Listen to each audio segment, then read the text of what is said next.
Hello, you wonderful people, and welcome to another episode of Not Too Comic Book. This being a show where I talk about TV shows that are adaptations of comic books. For today's episode, I'm going to talk about Yakuza Fiancé, Season 1, Episode 9. A lot of really interesting things went down in this episode, so let's break it down. So we're immediately picking up in the aftermath of last episode, and Yoshino doesn't know if she shows up with where Kirishima is because he's like, right, I can handle this on my own. And you can come here too if you want to. But he's like, just don't let any of them catch sight of you. Because Kirishima's just like, right, I can't really say for sure I can really leave all this. Yoshino doesn't know she could leave it all up to Kirishima or not. So she shows up. She sees, what's his name? Was it Naoyo and Ozu? And she follows them. And we kind of find out a little bit, because Naoyo is all about his revenge, specifically about Yoshino and Kirishima, but Ozu's telling him, like, dude, this is much bigger than you. The guy that's involved in this, like, when people are all about money and women, they can be trustworthy because you know what they want. This guy, this Azami guy, like, I have no idea what the hell he wants. He showed up after I was dealing with some Yakuza problems. He's like, yeah, Zaki, you got to get Yakuza to deal with Yakuza problems, which is interesting because a couple episodes ago, Kirishima was bringing up that point to someone else. He was like, oh yeah, you were trying to like get me, someone who's really not Yakuza, even though I'm connected, not really connected, but you're trying to get someone who's not Yakuza to deal with a Yakuza situation because you didn't want to have to deal with the backlash of having to involve the Yakuza because you knew that would kind of infer some kind of protection fee type of situation. And it ended up playing out that way anyway because it's Kirishima, but still.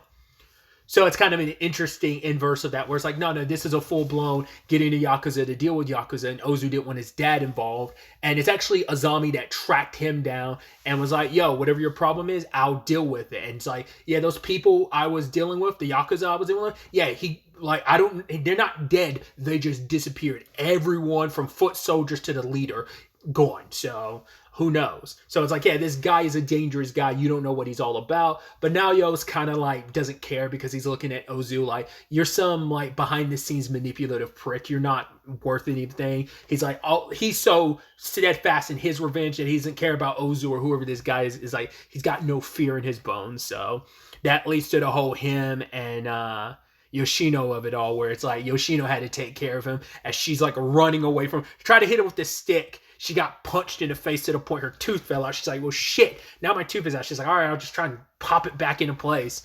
I love how she multiple times like confused him by being like, Kirishima, and he turns around and looks, and she takes off her heels and put on her flats and just starts taking off. She goes to like a bike rental place, ordered it online so she could like get it ahead of time, and like decked him in the face with the bike, and then proceeded to stun gun him because not stun gun him, taser him, because she was like, yeah, I had to get pretty close range with this, and the combination of everything finally took him down. So I was wondering whether Kirishima was going to have to kind of bail her up. But it's like, no, Yoshino's tough in her own way, and it's like she's crafty enough to take advantage of the situation. It's like, great, she's kind of a spur of the moment person, probably not as she can be tactical in her own right, but not. I don't think she fully has the same foresight that Kirishima does, but she can be crafty when need be. Don't ever get that twisted.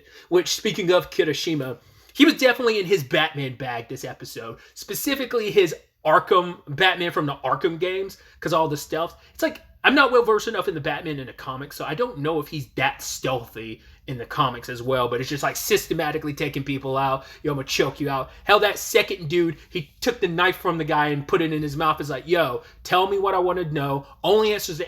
Give me only answer to questions I ask you, because if you don't, I'll make it sure that you will never be able to eat right for the rest of your life. So yeah, he just systematically taking everyone out. He knocks out the power to the place. Like I said, darkness being his best friend, starts systematically knocking people out left and right. It's like he's just so good at what he does.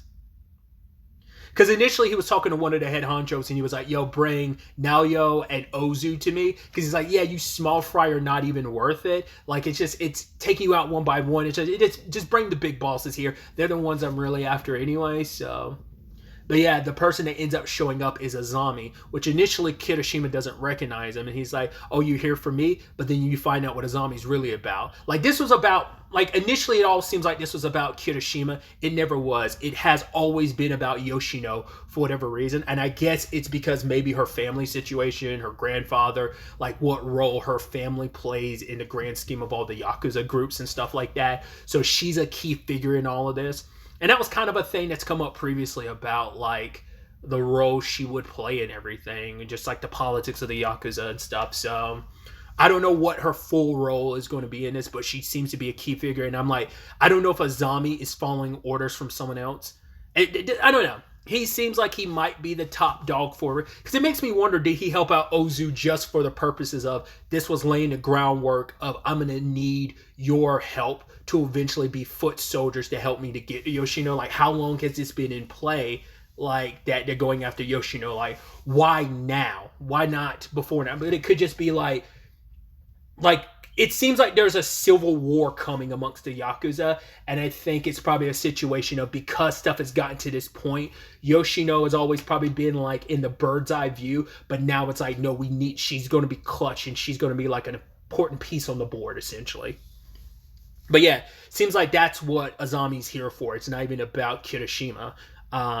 I even love that disrespectful line of like, yeah, like to those goons, you're somebody of importance, but you're not to me. He's like, when it's all said and done, I'll deal with you. You're not important right now, but I'll deal with you eventually.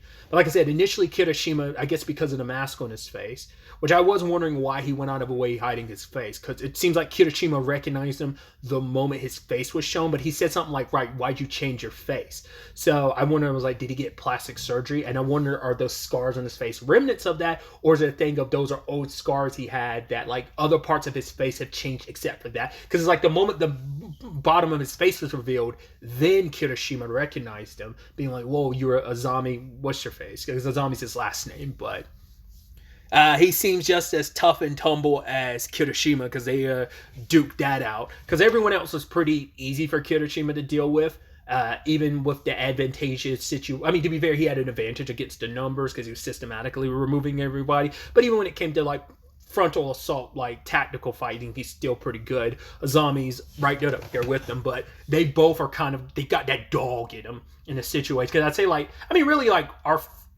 I'd say like of the four of them, like it's Azami, Kirishima, Yoshino, and even Shoma all kind of have that dog in them.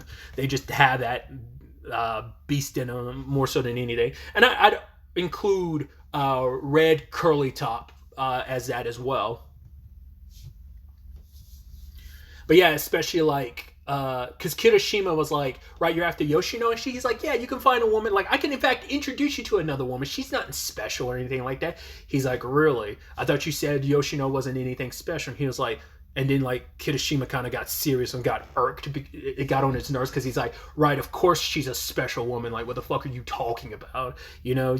But it's like kind of like I'm not gonna let you near her. So how much of that is like, how much of that's him knowing Yoshino's worth in the grand scheme of things, and how much of that is just like no, like I have seriously developed feelings for you. It was one thing at the beginning, but it's another thing entirely now. So, but yeah, like during the struggle, like Kirishima stabbed him in the arm while Azami bit Kirishima's arm. It's like I said, they've just like they've got that beast in them. And so with everything being what it was, too much attention, the lights back on, drawing too much attention, it's like, cool, I'm a bounce, I'm not going to worry about it. But he's like, I'm not worrying about you right now, Kirishima. So at the same time, Shoma is duking it out with Red Curly Top, but that fight doesn't get as, I mean, to be fair, like none of these fights got like that crazy. You know, they were kind of the opening volleys, but yeah, like those two just kind of started.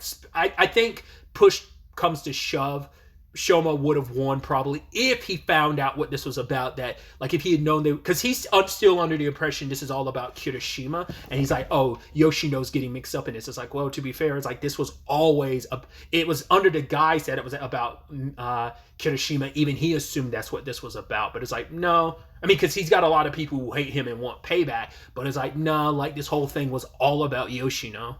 So I wonder, will he end up telling her if that's the case? Because Ozu did not know that that's what this was all about. He thought it was about both of them, and I think even he himself thought it was more so about Kirishima. Didn't realize how important. He knew they probably thought like Yoshino would be a key piece to get to Kirishima, but probably didn't know because Azami probably keeps it close to the vest. Because even Red Top was like, "Yo, wait, this bastard doesn't know how to work as a team. You're just gonna tell us to leave now?" He's like, "All right, fine. Next time we duke it out, I will kill you though if you like, bring up my hair again." But he's telling Shoma, it's like, "Yo, like." There's going to be some internal fighting coming up, and you might want to get out of this Yakuza game because it's like really not built for you. Because Shoma had asked him like, who is he a part of, and he's like, right, of course, because he was like, oh, like, are you from Tokyo? Why are you here in Osaka? He's like, I'm not from Tokyo. He's like, that's the thing about Yakuza is you assume that this is all about power, like you think this is all about territories and stuff like that. So it's like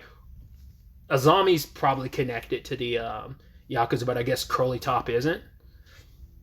Who knows? But eventually, like, he goes after to track down where Yoshino is, and now ends up following him. So it's going to be interesting to see what the aftermath of all this is. We also, the last time we saw the clock, it was like, I think 11:22.